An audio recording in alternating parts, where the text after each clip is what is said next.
महानूर ड्रामे की अगली किस्त में आप देखेंगे कि जैन की एक ख्वाहिश ने इसकी मां को हॉस्पिटल के बेड तक पहुंचा दिया। अपने बेटे की खुशी से ज़्यादा महविश की टेंशन पड़ गई। दुनिया वालों के सवालों के जवाब कैसे देंगी, ये नहीं नज़र आ रहा कि इनके बेटे की खुशी किस में है। और इसी वजह से जैन को ब्लैकमेल करने के लिए मुझे लगता है कि जफ़र और इसकी माँ ने ये प्लान बनाया है डॉक्टर के साथ मिलकर, ताकि जैन को ब्लैकमेल किया जा सके। कुछ नहीं होने वाला मदीहा बेगम को। ये सब ड्रामों में एक ही तरह की साजिशें दिखाई जाती हैं। बच्चों को ब्लैकमेल करने के लिए हॉस्पिटल पहुंच जाओ, बच्चा खुद ब खुद अपनी जिद छोड़ देगा। जैन तो अपनी माँ को इस हाल में देखने के बाद शर्मिंदगी के गहरे खड्डे में गिर चुका है कि ना वो इनसे ये सब कहता और ना ही इसकी माँ की ये हालत होती। वहीं जफ़र जो सारी बात जानता था वो भी जैन पर चिल्ला रहा है कि सब कुछ तुम्हारी वजह से हुआ, इनकी हालत के जिम्मेदार तुम हो, तुम्हारी वजह से ख़राब हुई इनकी तबीयत। ऐसे में जैन का दोस्त अफराज हॉस्पिटल आता है इसको तसल्ली देने के लिए, जिस पर जैन बैठा इसके सामने खुद को कसूरवार ठहराते हुए कह रहा था, ये जो कुछ हुआ ना मेरी वजह से हुआ, मैं हूँ इस सब का कसूरवार। ना मैं महविश से शादी से इनकार करता और ना ही महानूर से मोहब्बत का इजहार करता अपनी माँ के सामने, और ना ही मेरी माँ की ये हालत होती। ऐसे में महविश जो दिखावे के लिए फाइनली हॉस्पिटल आ ही रही थी, अंदर आते हुए जैन की सारी बातें सुन लेती है कि मैं तो महविश के घर उससे शादी से इनकार करने गया था, मुझे क्या पता था पीछे से मॉम की ये हालत हो जाएगी। महविश तो ये सुनकर तड़प जाती है, फ़ौरन वहीं से पलट जाती है क्योंकि जैन की बातों ने इसे परेशान कर दिया है। वो हॉस्पिटल की सीढ़ियों पर बैठकर सोच सोच कर पागल हो रही है कि जैन मुझसे शादी नहीं करना चाहता, वो शादी से कार करने के लिए घर पर आया था।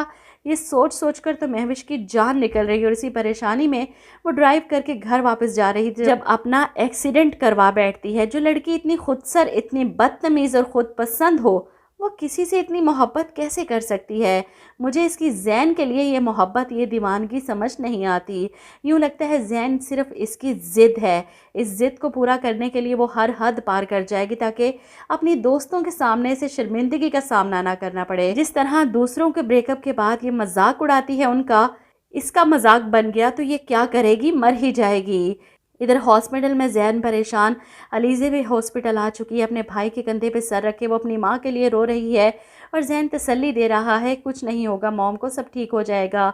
वो फैसला कर चुका है कि इसे अपनी ख्वाहिश से दस्तबरदार होना है, लेकिन इससे पहले ही इसकी दोस्त मारिया महानूर को फ़ोन करके इसे मिलने के लिए रिक्वेस्ट करती है कि मुझे बहुत ज़रूरी बात करनी है तुमसे और आज ही मिलना है। महानूर इन्हें एड्रेस भेजकर मिलने के लिए बुला लेती है और ऐसे में मारिया महानूर को बताती है कि जैन बहुत दिल बर्दाश्ता है, मैंने इसे कभी भी इतना टूटा हुआ नहीं देखा। महानूर इस सब की वजह पूछती है कि आप क्या कहना चाहती हैं, जिस पर मारिया कहती है कि तुमने कभी उसकी आंखों में अपने लिए मोहब्बत नहीं देखी। ये सुनकर महानूर तो तड़प ही जाती है, ये आप क्या कह रही हैं, उसकी कुछ दिनों में शादी है। जिस पर मारिया कहती है वो इस शादी से खुश नहीं है महानूर, लेकिन यहाँ पर महानूर इस खुदगर्जी का मुजाहरा नहीं कर सकती। महविश की धमकी से वो डर चुकी है और अब अपनी माँ के लिए वो इतना बड़ा रिस्क नहीं ले सकती। वो मारिया को साफ इनकार करती है कि खुशी से हो या ना हो फ़र्क नहीं पड़ता, महविश अब उसके नसीब में है और इस बात को कोई नहीं झुटला सकता।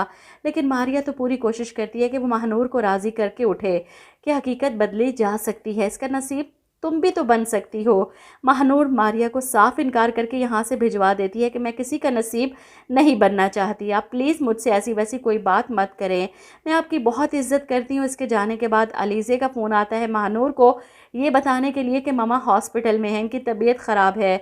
महानूर मैं बहुत परेशान हूँ, मेरी मामा को कुछ होगा तो नहीं, इनके लिए दुआ करना, इन्होंने तुम्हारे साथ बहुत गलत किया है ना। जिस पर महानूर परेशान होकर अपनी माँ को सब बताती है और आसिया बेगम महानूर से कहती हैं कि हमें उनकी अयादत के लिए जाना चाहिए, मैं उनका एहसान कभी नहीं भूल सकती, उन्होंने उस वक्त हमारा साथ दिया जब अपनों ने हम पर सारे दरवाजे बंद कर दिए थे। लेकिन महानूर वहाँ नहीं जाना चाहती, इसका सामना जैन से होगा और वो अपने जज्बात जैन के सामने आने से घबरा रही है।